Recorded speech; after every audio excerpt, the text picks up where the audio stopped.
Thanks for checking out this episode of Identity and Influence.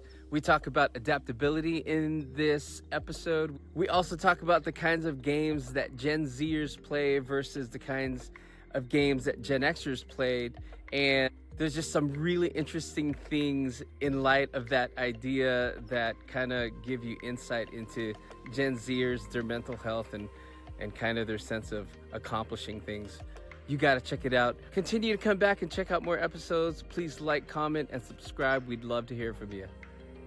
Hey, everybody, and welcome to another edition of the Rising Tide Leadership Podcast, Identity and Influence. My name is Mo, and I'll be sitting in the host chair today because, again, I have my buddy with me, Dr. Lem. Usita. What's up, dude? What's up, man? Excited to be here. Always a great time chatting with you, talking about leadership, and, excited about the new year and all the new things. So let's get going. Yeah, we're talking about an article that you just wrote. It's called From Mountains to Treadmills, What Shapes Our Capacity to Adapt? Great question. And really, this conversation isn't going to really be about video games, although we're going to talk about them a little bit. It's about effort.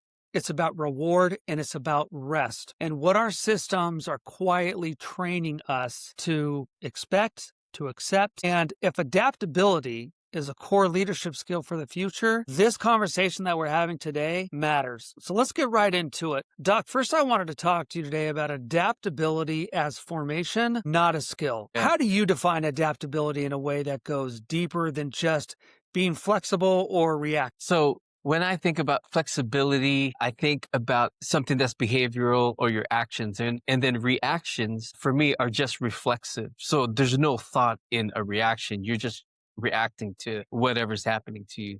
From the identity perspective, adaptability is a lot more foundational. It allows you to change your behavior. It allows you to change your actions, but it also has the possibility to impact your sense of self. It has the ability to impact your identity, but it also has the ability for you to change your behavior or your actions and not change who you are. And so I think adaptability is a lot more foundational. Flexibility and being reactive is just, it's more surfacey, right? Adaptability has to do with your core sense of self. Sometimes it changes your sense of self and sometimes it doesn't. But adaptability allows you to continue to be who you are and then change your behavior or change your action. So why is adaptability shaped more by environments over time than by one-time decisions? I think adaptability shaped by environments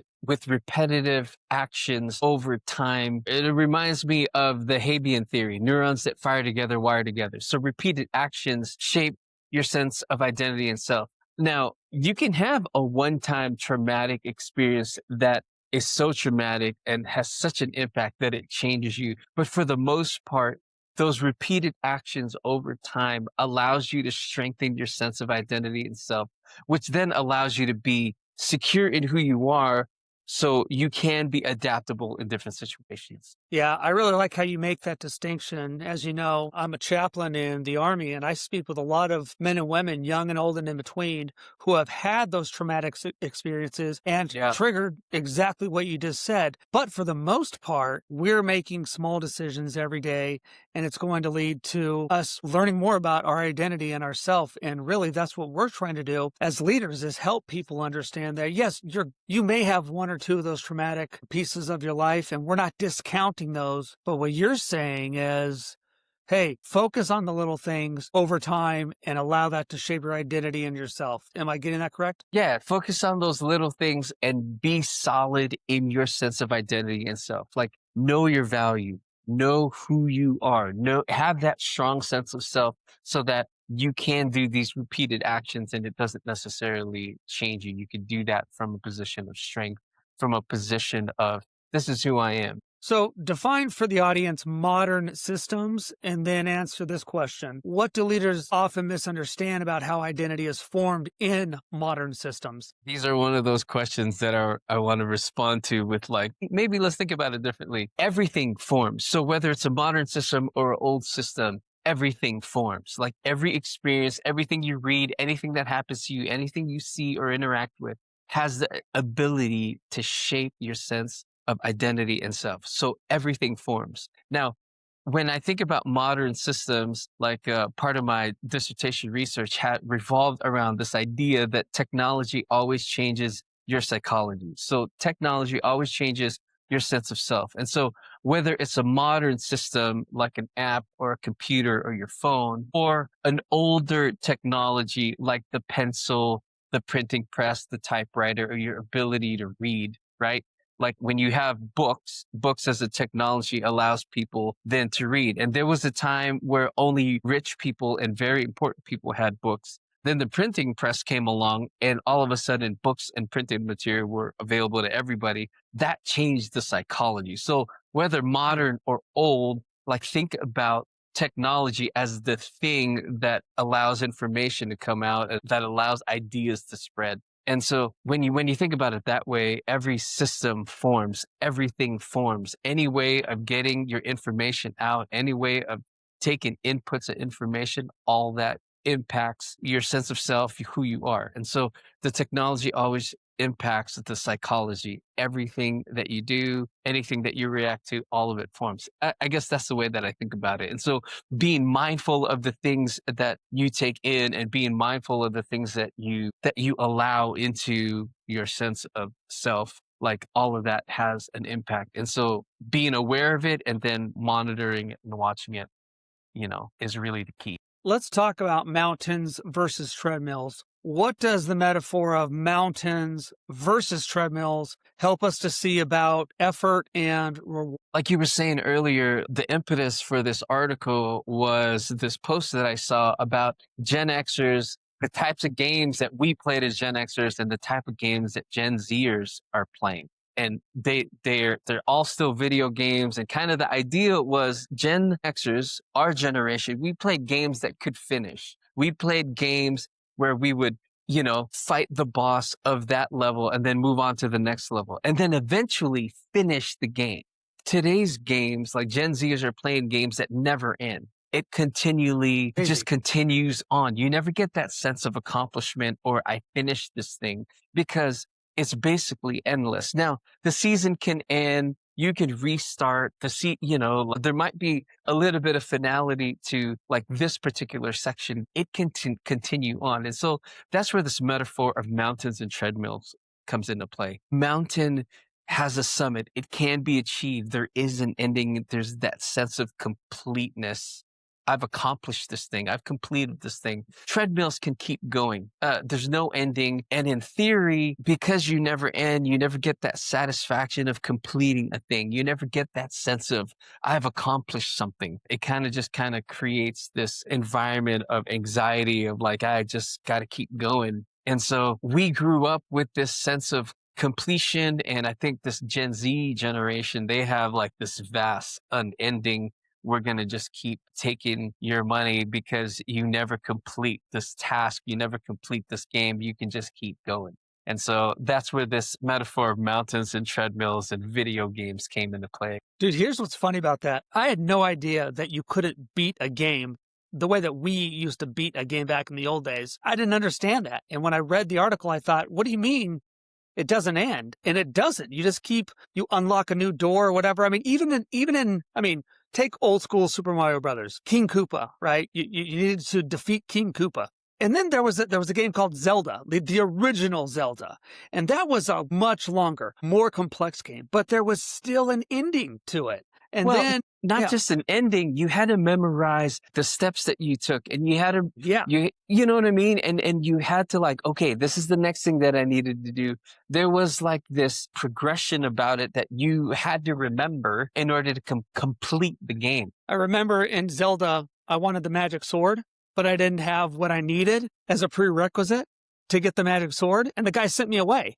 And I was like, what do you mean I got to go away? And so you're right. I had to go back and I had to retrace my steps. It was much different than today. And you're right.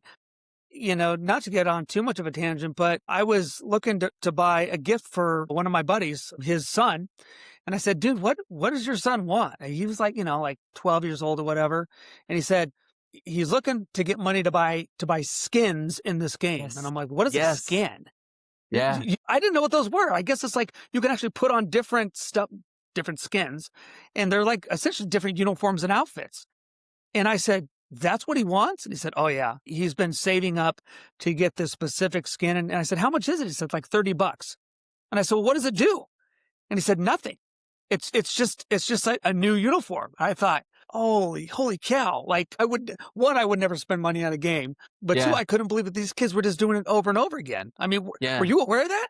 No, well, I remember, one of my friend's kids, I bought her a Roblox gift card, right? Where you take real world money from your pocket to buy this thing that people can use to buy that sword, to buy a look, to buy a power pack, to buy points or energy. You know what I mean? It's just Yeah. it's just an endless cycle of like, how do I get more of your real world money to give you an advantage in this online world? I Right. mean, we play games to finish the thing, and they play games that just suck their real world money from their parents and their aunts and uncles, to put on, more skins or a power pack or to get a sword that they can use online to build, right? Crazy. So, yeah, I mean, with all that, I guess here's the question. How did the older friction heavy systems help to form patience and frustration tolerance differently for our generation as opposed to generations that are growing up now? Like we were talking, older systems had an ending, the final boss. You can say that you completed a game. And we Yes. were just talking about it. Newer systems are created to keep you in the game. You never complete it. There's always a continuation, and there's always that thing to get you that power pack, to get you that next thing. So it isn't patience that you're forming. Like if you get impatient about a thing, they can just charge you $30 to get like the whatever the power pack is to get you through that. You know what I mean? And so it's a completely different environment. It doesn't teach you how to necessarily grow. It teaches you I can just pay for like the next thing so that I can continue. And then it just keeps you stuck in that cycle. So then what happens psychologically when systems remove those clear endings and then they replace them with these endless treadmill type loops? Yeah. Here's what I ended up writing in that article. Today's games often remove those boundaries entirely. So progress resets, the season resets, the rankings refresh. The player's never done, only momentarily behind or ahead. So this design subtly trains a posture of perpetual urgency. And so that's why I need to get more money to buy all the things so that I can get ahead. Psychologically, like it kind of creates this anxiety. It creates this sense of I have not completed this thing. So you never get the satisfaction of completion. It always feels empty. So you just keep going back to things to get filled. And like, man, like these companies that are making these games just keep taking in the money because, like you said, like your example is, this kid wants this $30 skin to put on, and it really doesn't do anything for them in the real world, but like, they can gain status and have that look, but it's empty, right? Because it's not even real. It's like, well, it is real in this online situation, but it's not like they can show it to anybody unless someone's looking on the screen. So yeah, there's always that sense of anxiety and that sense of like, I didn't accomplish or complete. Yeah, gosh. I mean, it just seems like there's literally new worlds out there today. These kids just continually go. And that makes me wonder about the whole leadership process within Okay. this and what Yeah. it's going to do to leaders and leadership going forward. How do treadmill style environments show up in leadership, work, ministry, and all sectors today? That's a great question. I mean, it's what we were saying. We were just saying anxiety creeps in, and there's that sense of I never complete or accomplish a thing. And so because they never complete or accomplish a thing, they don't develop like those repeated action to grow adaptability, to grow their sense of self. They don't really have the confidence or the experience or the know-how to like do a thing. You hear about the next generation talking about how like adulting is hard. I mean, they never learn adulting because they never learn they don't have those steps, and they don't learn all of those things to get them to the point that they're adults, So they skip these steps. And interestingly enough, they can skip these steps and still gain leadership roles without having paid their dues in the traditional sense, right? Because like a Gen Zer can grow an audience and have like hundreds of thousands of people following them, but they skip that developmental step. And so that's why we talk about like paying attention to your formation, paying attention to the foundational things, because you're going to need those things in order to lead. And so when you skip steps in leadership and you don't form those repeated actions that grow your sense of identity and self, it's kind of a weak foundation.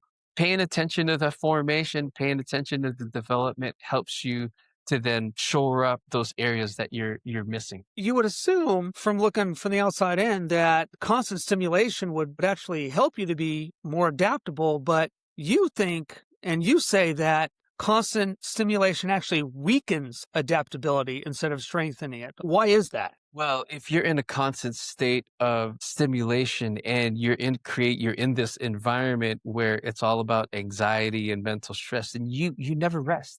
Your system never rests. And when you're not resting, you can't reflect, you can't journal, you can't go back and reevaluate your actions. It's hard for you to go back and look at things because you're just constantly moving forward. You get stuck in that treadmill and you never take the time to journal, right? We talk about this in a lot of our episodes. Take the time to build those reflective practices to think about your leadership actions.